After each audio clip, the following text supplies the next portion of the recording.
He was an embryology professor. He's taught how embryos develop. So he took a drawing of a dog and a human embryo and changed them, made them look just alike. And said, see, this proves we have a common ancestor with dogs. Well, nobody caught on or stopped him, so he did a bunch more.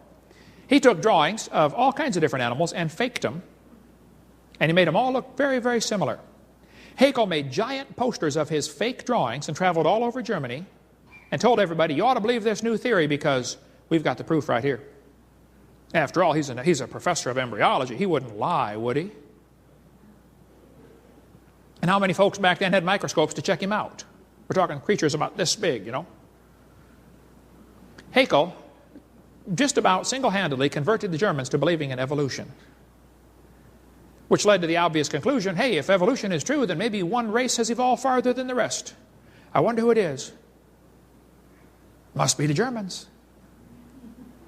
We'll see where that led on tape 5. On top are Haeckel's fake drawings. Underneath are actual photographs of what he claimed he was drawing a picture of. Haeckel lied deliberately. His own university held a trial and convicted him in 1875.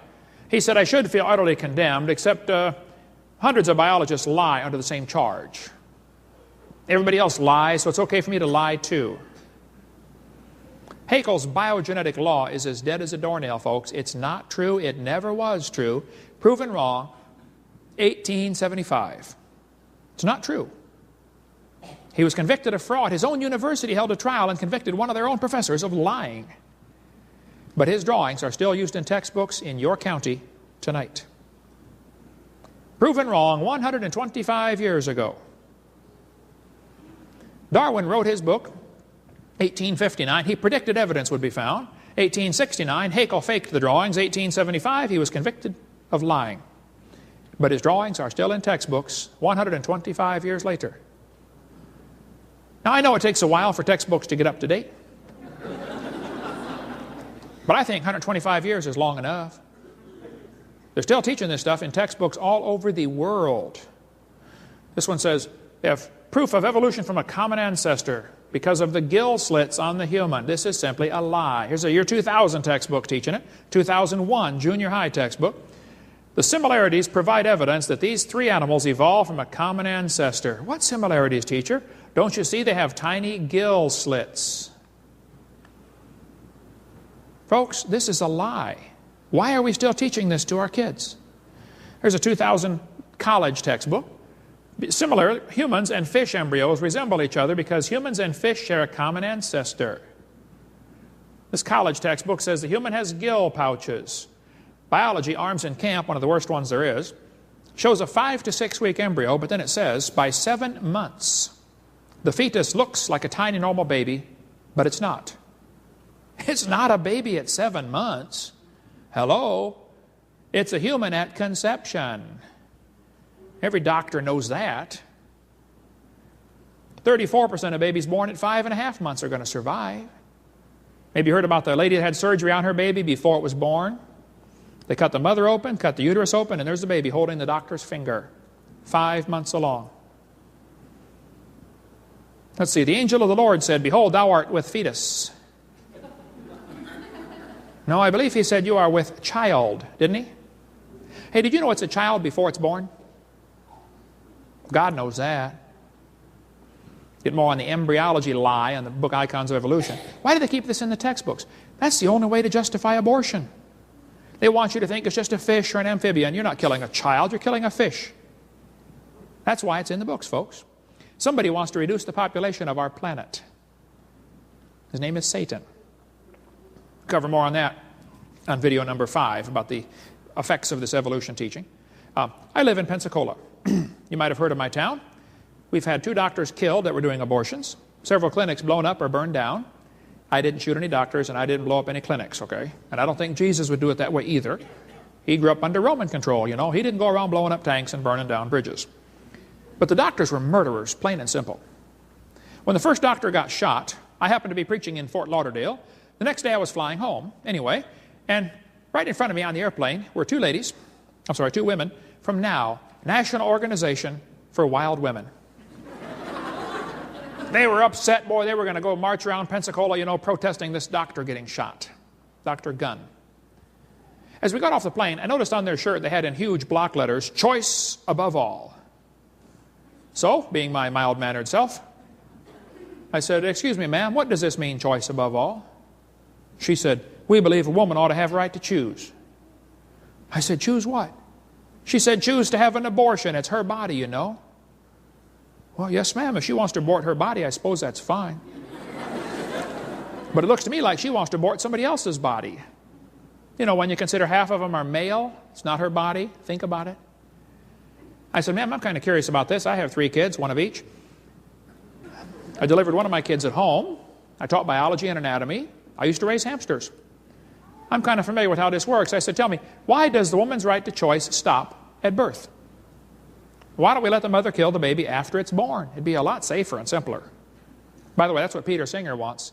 He's pushing for abortions up till the kid's 28 days old. You can decide if you want to keep it or not. Coming soon, folks. You watch for that one. I said, why don't we, I got an idea. Let's extend abortion rights up until the kid's 2 years old. I know a lot of mothers with a 2-year-old that have thought about it a time or two. I won't ask you to raise your hand, but I know you're out there. Hey, let's extend abortion rights up until the kid is 18. I bet they'd behave a lot better. All right, son, one more time, and I'm going to abort you. Hey, teacher, where's Johnny today? Oh, he didn't do his homework yesterday, so his mommy aborted him. Hey, grades would skyrocket, folks. Well, the ladies didn't want to talk about it anymore, I guess, because they left. And so I went and got my luggage, and I'm waiting talking to a cameraman. He showed up from Chicago to film this rally. I thought, now, wait a minute. There's going to be 6 people march around town. It's going to make worldwide news. You can get 100,000 people to line your streets against abortion, and it won't make the news. Have you noticed that? You know, the news media calls them pro-choice. And they call guys like me anti-abortion. Anti is a negative term. Pro is a positive term. It's called slanted journalism. That's one of the reasons I refuse to take the local paper. We get a call once in a while. Hey, you want to take the local paper? I say, no, ma'am, we don't have a parakeet. That's what I tell them.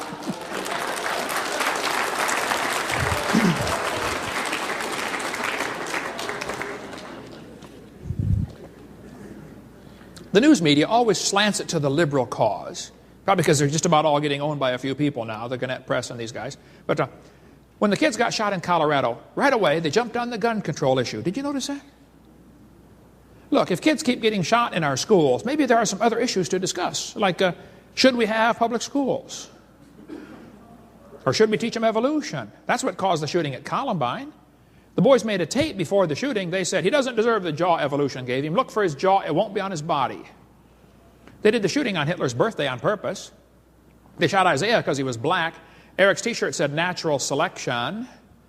We cover more on that on video number 5. And then Rosie got on her program. Rosie O'Donnell said, see, we need more gun control. Rosie, they broke 18 gun laws going into that school. 2 more gun laws would not have stopped them. I like what that guy put on his tire cover on his van. He said, blaming guns for Columbine is like blaming spoons for Rosie O'Donnell being fat. It's not the spoon's fault.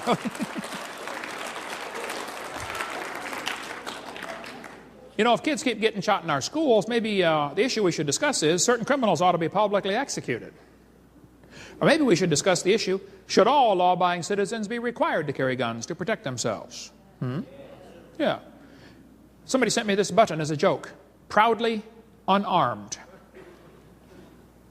Would you wear that? Think about it. What does that say to a criminal? Rob me. Isn't that exactly what it says? Our founding fathers gave us the Second Amendment, the right to keep and bear arms. The purpose of the Second Amendment is not so you can go duck hunting. The purpose of the Second Amendment is so you can protect yourself if the government goes bad. That's why we got it. Hey, did you know there's an awful lot of animals that eat grass that have horns? You don't need horns to eat grass. But see, you need the horns to explain to the lion, stay off my back so I can eat the grass. And that's the purpose of the Second Amendment, so the citizens can explain to everybody else, leave me alone. I just want to work and earn my money. Now leave me alone. All right? Get into more of that on part 5. Here's the logic they use to justify abortion. They're going to say it's not human. Oh, come on, that's not true. Proven wrong 1874. They're going to say it's not viable. It can't live on its own. Well, you're not viable either, stark naked on the North Pole. They say it can't live on its own, so we can kill it. I know kids that are 25 that still come borrow money from Dad. Hey, Dad, can I borrow some money? Ought to be able to live on your own by now, son. They're going to say the child may be unwanted. Show me a kid that's... There's a lot of kids that are unwanted today.